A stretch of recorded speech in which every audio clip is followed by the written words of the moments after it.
Hello বন্ধুরা, তোমরা কেমন আছো? আশা করি তোমরা সবাই ভালো আছো। আমিও ভালো আছি। অনেকেই আমার গেম প্লে দেখার জন্য অপেক্ষায় ছিলেন, তাই আজকে আমি আমার গেম প্লে দেখাতে চলেছি। সবাই দেখতে থাকুন এই ভিডিওটি, আমি আপনাদের দেখাচ্ছি। বাইরে ভাই, এই গেম প্লেটা অনেক কঠিন ছিল। আমি প্রথমবার এমন গেম প্লে দেখালাম, আপনাদের শুধু দেখানোর জন্য এমন একটা করেছি। এর ভিতরে এক জায়গাতে আমি পড়েও যাওয়ার ধরেছিলাম, কিন্তু ওখান থেকে আমরা বেঁচে গিয়েছিলাম। তাই ভিডিওটা গোটা দেখুন। এই জায়গাটাত ভাই উঠতে পারিনি আমি।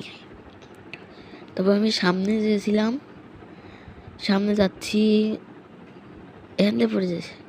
এখান থেকে আমি ভালো একটা জাম্পিং করেছি, এটাই অনেক সুন্দর। এবার এই জায়গাতে এই জলামুখীটার জন্য আমি একটু জন্য আউট হইনি। এবার আমি যাচ্ছি, এটি একটি একাই আসিল, আমি কাস্টমার আছি। এই জায়গাটা ভাই সেরা জায়গা ছিল। এই জায়গাটা আমার খুবই সুন্দর লেগেছে, এই জায়গাটা আমার করতে। আর লাস্টে এই জায়গাটা আমি একটু টক্কর খেয়েছিলাম। এই টক্করের জায়গাটা আমার বেশি ভয় লেগেছিল যে কী হবে এবার। তবে এই জায়গাতে আটকে গেছিলাম, আমি বুঝছি না কী হলো। তবে এখান থেকে সেরা জাম্পিং মারে আমি জিতে গেলাম।